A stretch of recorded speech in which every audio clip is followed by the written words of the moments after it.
বন্ধুরা নমস্কার। বিষয় ধরে রাখার কৌশল।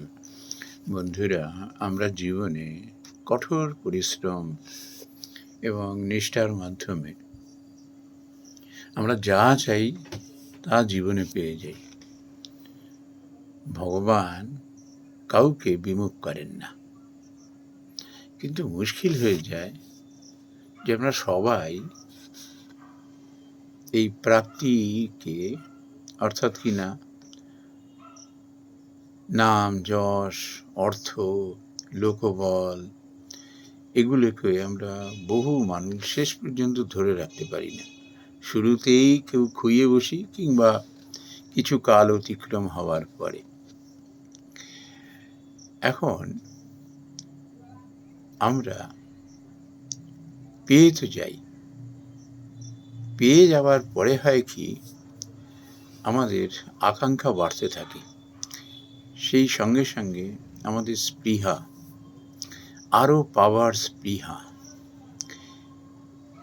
এটি আমাদের এই ধরে রাখার কৌশলটুকু যে কী করে আয়ত্ত করব তা থেকে আমাদের বিরত করে দেয়। আমরা দূরে সরে যাই।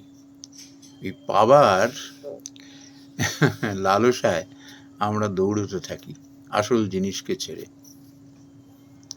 বন্ধুরা, শ্রীমদ্ ভগবদ গীতায় আমরা জানি যে অর্জুন ভগবান শ্রীকৃষ্ণকে বলেছিলেন যে মন এত চঞ্চল, তাকে কন্ট্রোল করা, নিয়ন্ত্রণ করা ভীষণ কঠিন। আর মনকে যদি নিয়ন্ত্রণ করা যায়, ব্যাস সব কিছু হাতের মুঠোয়। তখন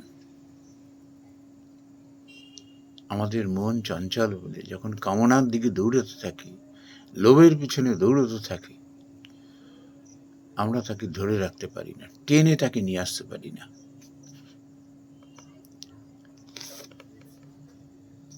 তো ভগবান শ্রীকৃষ্ণ অর্জুনকে খুব সস্নেহে উত্তরে বলেছিলেন এরকম, তুমি ঠিক বলেছ, মনকে নিয়ন্ত্রণ করা আর বায়ুকে নিরুদ্ধ করা প্রায় সমান। তুমি ঠিক বলেছ। মনকে তুমি নিয়ন্ত্রণ করতে পারবে যখন সত্যি সত্যি তুমি সচেষ্ট হবে, অর্থাৎ কিনা অভ্যাস। সেই সঙ্গে সঙ্গে তিনি এটুকুও বুঝিয়ে দিয়েছিলেন অর্জুনের ব্যাকুলতা থেকে, যে অভ্যাস শুধু থাকলে হবে না, ইচ্ছাটুকুর বড় প্রয়োজন।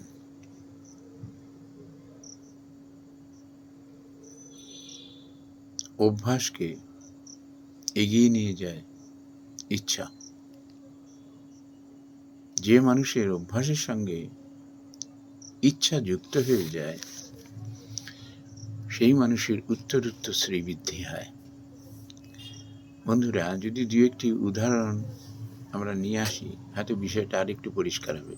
দেখবেন, আমরা যখন জীবনে যখন ইচ্ছাকৃতভাবে রোগকে ডেকে নিয়ে আসি, আমাদের খাওয়া দাওয়ার প্রতি নিয়ন্ত্রণ নেই, শরীর চর্চার উপরে আমাদের কোনো নিয়ন্ত্রণ নেই, তারপর যেই আমরা বড়সড় রোগের ব্যাধির কবলে পড়ে যাই না,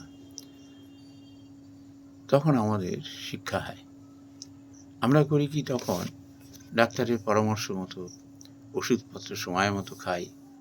তারপর সেরে ওঠার পরে তিনি যেরকম পরামর্শ দেন, তো পথ্যের উপরে, খাওয়া দাওয়ার উপরে, তারপর একটু নিয়মিত শরীর চর্চা। কিন্তু কি হয় প্র্যাকটিক্যালি, যেই আবার আমরা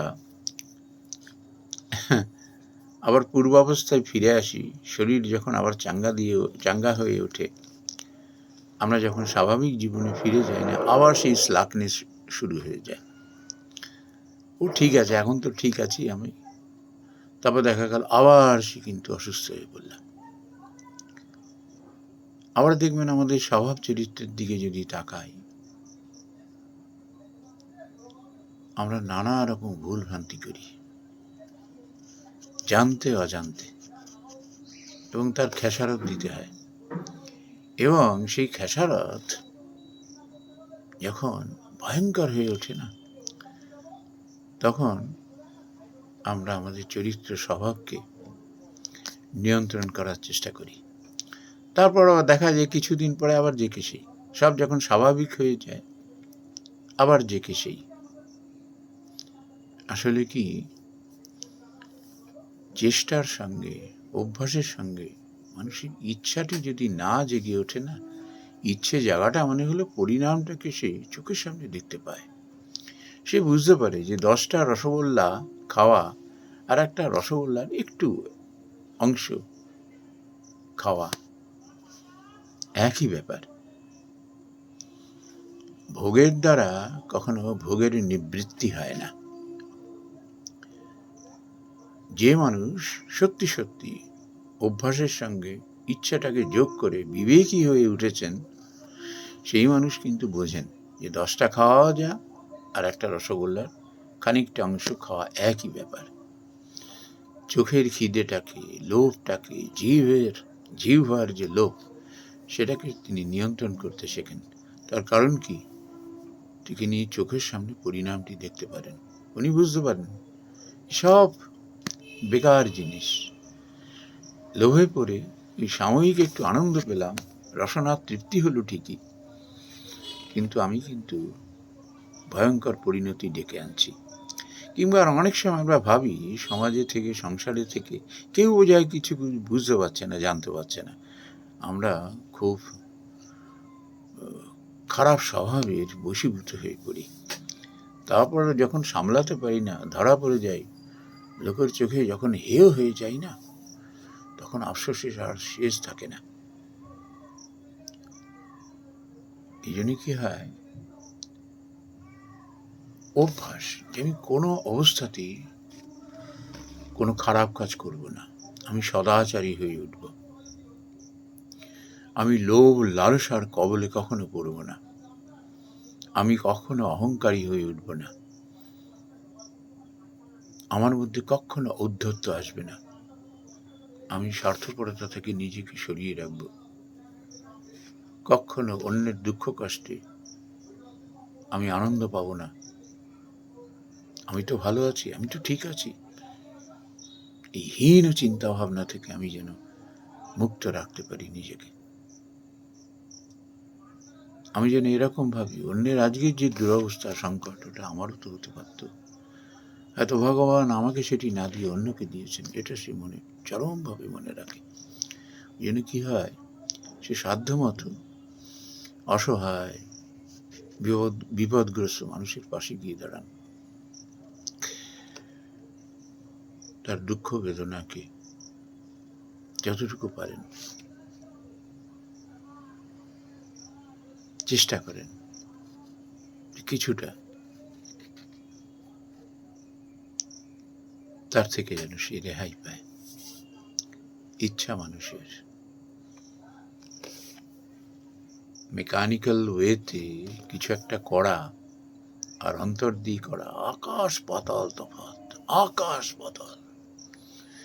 লোক দেখানোর জন্য আর যান্ত্রিকভাবে কিছু করা,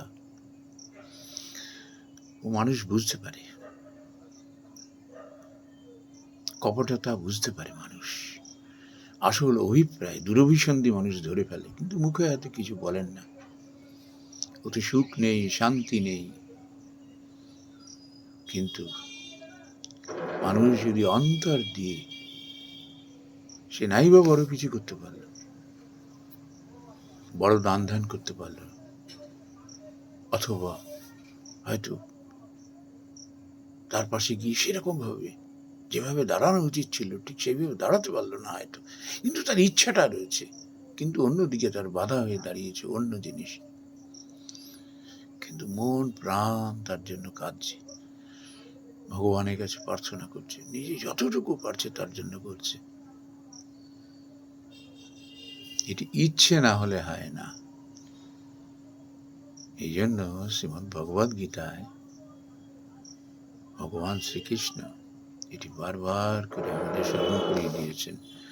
অভ্যাসের দ্বারা তো সব কিছু হয়, যা চাইবে তাই হবে, যা চাইবে। কিন্তু তোমার ইচ্ছে যদি না জাগে, তুমি সাধনার পেছনে পড়ে থাকতে পারবে না। কিছুদিন করবার পরে তুমি তা থেকে সরে আসবে, লক্ষ্যচ্যুত হয়ে যাবে। ইচ্ছেটা চেষ্টার সঙ্গে, সাধনার সঙ্গে যদি ইচ্ছে যোগ হয়ে যায় না, সে তখন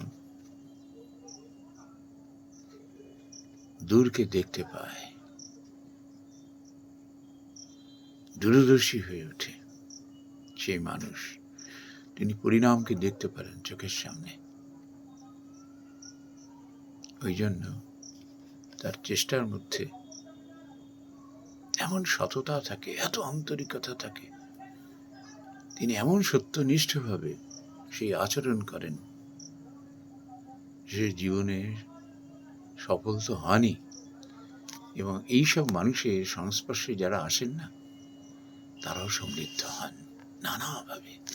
নমস্কার বন্ধুরা।